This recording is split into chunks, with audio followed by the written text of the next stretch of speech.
क्या जीवन में हार का सामना कर रहे हो? ऐसा लग रहा है जैसे सब कुछ खत्म हो गया है। तो यह कहानी और गीता का यह अनमोल श्लोक सिर्फ आपके लिए है। नेहा अपने कमरे में बैठी है, उदास चेहरे के साथ। उसके हाथ में एक टूटा हुआ नियुक्ति पत्र है। उसकी आंखों से लगातार आंसू बह रहे हैं, जो उसके सपनों के टूटने के दर्द को बयां कर रहे हैं। इतने साल, इतनी मेहनत, हर रात मैंने सिर्फ इसी दिन का सपना देखा था, और अब ये सब। नेहा लड़खड़ाते कदमों से अपने पिताजी के पास जाती है और उन्हें टूटा हुआ नियुक्ति पत्र दिखाती है। उसके चेहरे पर गहरी निराशा है।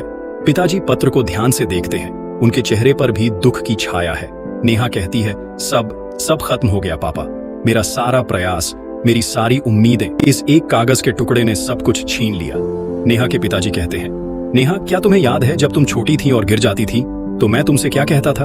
आप कहते थे, फिर से उठो।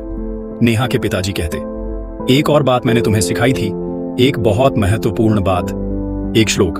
नेहा, कौन सा पापा? कर्मण्येवाधिकारस्ते मां फलेषु कदाचन मां कर्म फल हेतुर्भूर्मा ते संगोस्त्व कर्मणि।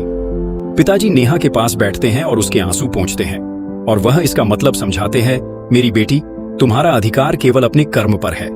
जैसे एक किसान अपना बीज बोता है और अपना काम करता है, बाकी प्रकृति पर छोड़ देता है। नेहा, लेकिन पापा, इतनी मेहनत के बाद भी अगर कुछ नहीं मिलता तो क्या फायदा इस सब का? पिताजी, मेहनत कभी बेकार नहीं जाती नेहा। हर अनुभव तुम्हें कुछ सिखाता है, तुम्हें मजबूत बनाता है।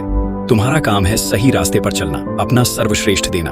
फल कब और कैसे मिलेगा, यह उस शक्ति के हाथ में है जो सब कुछ देखती है। तुम बस अपने कर्तव्य पर ध्यान दो। नेहा अपने पिताजी की आंखों में देखती है। उनके शांत और प्रेम भरे शब्द उसके दिल को छू जाते हैं। धीरे धीरे उसकी निराशा कम होने लगती है और उसकी जगह एक नई उम्मीद जन्म लेने लगती है। उसके चेहरे पर एक शांत संकल्प का भाव आता है। तो मुझे रुकना नहीं चाहिए, मुझे फिर से प्रयास करना होगा। पिताजी मुस्कुराते हुए, हाँ मेरी बहादुर बेटी, यही जीवन है, गिरना और फिर उठना।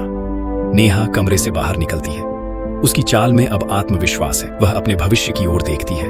भले ही रास्ता धुंधला हो, लेकिन उसके मन में एक नई ऊर्जा है। नेहा गहरी सांस लेती है। उसकी आंखों में एक दृढ़ चमक है। वह मुस्कुराती है और उन टुकड़ों को एक तरफ रख देती है, जैसे वह अतीत को पीछे छोड़ रही हो। यह अंत नहीं, यह तो एक नई शुरुआत है। अगर आप भी जीवन में किसी चुनौती का सामना कर रहे हैं तो याद रखें, आपका काम सिर्फ कर्म करना है, फल अवश्य मिलेगा। और ऐसे ही और गीता से जुड़े जीवन बदलने वाले ज्ञान के लिए चैनल को सब्सक्राइब करना ना भूलें।